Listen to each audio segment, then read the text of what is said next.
عاش محمود قالب وهجاسمها حرونتا قومها هي مقالة هرقيسا ومانت حرونتي ku hadashay waxa ay ka jawaabtay eedeymo maalmihii la soo dhaafay loo jeedinayay xarunta aqoomaha ee magaalada Hargeysa eedeymahaasi oo la xidhiidhay gabadh yar oo la sheegay in lagu kufsaday gudaha xaruntaasi agaasimaha xarunta aqoomaha ee magaalada Hargeysa waxa ay sheegtay in arrinta la xidhiidha kufsiga inanta yar aanay ka dhicin gudaha xarunta aqoomaha ee magaalada Hargeysa waxaana ay xustay in aanay ka hor dhici doonin baaritaano ay sheegtay inay wadaan laamaha cadaaladda ee Somaliland balse waxay tilmaamtay in sharciga la tiigsan doonto warbaahintii tabisay warkaasi jecel inaan maanta ka hadlo arrin maalmahan aad loogu qaadaadhigayay baraha bulshada taasoo isu bedeshay waji siyaasadeed iyo mid qabiil xaqiiqadiina aan looga baahnayn meelaha sidan oo kala ah ee jilicdasan ee caruuraha lagu korinayo vulnerable-ka ah in arrinta caynkaas ah loo adeegsado ujeeda caynkaas aad baan ugu xumahay qodobka labaad aan jecelahay inaan ka hadlaa waxa weeyaan waa warbaahinta iyo hay'adaha sharciga sida qolooyinka u dooda xuquuqda aadamaha oo warar aanay hubin oo labadii dhinacba la waraysan war one side stories ka sii daayay iyaga oo waliba TV-ga home cable oo aniga iga been abuurtay shakhsiyan oo isagoo war uu soo abaabulay sii daynaya igu soo daray oo clip yar intuu kala baxay YouTube-ka yiri markaan la kulanay maamulaha xarunta aqoomahana sidana intay warkaas waa war aad iyo aad u fadeexada isagoo TV weyn ah inuu waxa soo kala ku kaca waxaan u mari doonaa legal channelska waa qodobka saddexaad waxaan jecelahay maanta inaan cadeeyo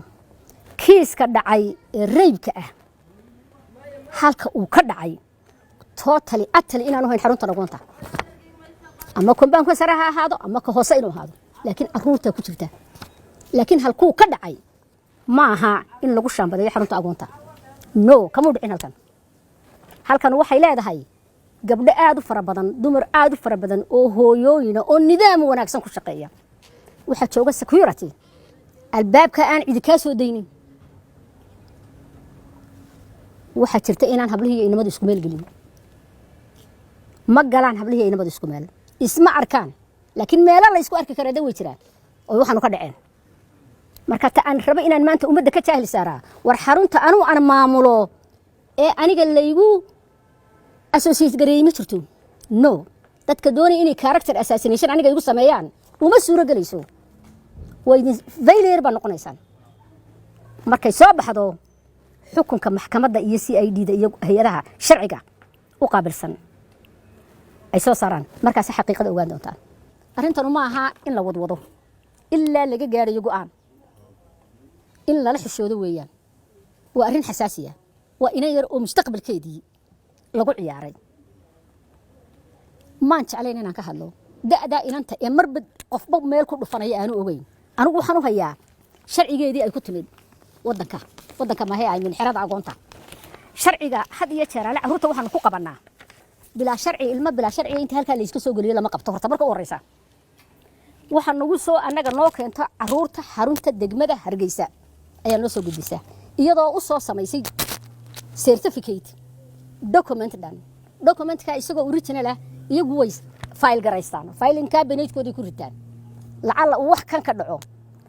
annakana mid baan noo keena original oo shaambadii ay ku taalo degmadu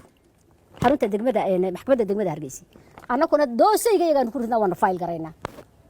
waxa weeyaan caawo waxay la keenay 2010 bishii October xarunta aqoonta waxaanay dhalatay 2003 caawo warqadaasi waa tayaabaheedii hooyadeed ku keeneen xarunta aqoonta waa arjiyadii ay u qorteen waa tii ay ka ogolaatay xarunta maxkamadda degmadu halkaas ay saddexda caruuriba ku yaalaan daahoodii waqtigay dhasheen inay saxiixeen aabaheedii hooyadeed dhinaca kalena agaasimaha xarunta aqoomaha ee magaalada Hargeysa waxay eedeymo culus dusha uga tuurtay xisbiga mucaaridka ah ee wadani way sheegtay inuu siyaasadeeyay arrinta inantaasi yar waxaana ay xisbiga ugu baaqday inuu faraha kala baxo arrintaasi qodobka kale ee aan raacinaya waxa weeyaan axsaabta qaranka weeyaan waa axsaabta qaranka ee ku meereysanaysa ayaamahan u dambeysay يا iyagoo arrinka siyaasadaynaya siina fogeynaya isla marhaanta iyagu waxa ay ka darayaan jirin sida xisbiga wadani oo kale waan ka xumahay maanta igu kalisto waxaan haddu xitaa hadlayay waxaanu weyn uu ka hadlayo bal muxuu ogyahay bal uu yimaado uu waraysto muxuu ogyahay waxa la ogyahay ma jirto waa heblaayaba way lahayd ana ma nidhaahdo very sorry waan ka xumahay in sida bulshadeenu ay dhaqankeedu u noqdo inako ummad islaam ah inuu qof walba yiraahdo aniguna kan aan haysan soo saaroon ana waxaan yiraahdo waan ka xumahay waxa leeyahay wardanihiina ku toosa ummadu idin igmatay ee siyaasadda anaga nagu soo wixina hanagu dhex mulaaqinay saasan leeyahay xisbiga wadani baan sheegaya ma xisaabta kale halkan waa halku wiilin lahayo iman lahayo oran lahayo wuxuu jiraan ma ha inuu yiraahdo uun iisoo cararaana iga duuba hal ay hidanaagta Abdul Jabbar Maxamed Xuseen تلفزيون كاريال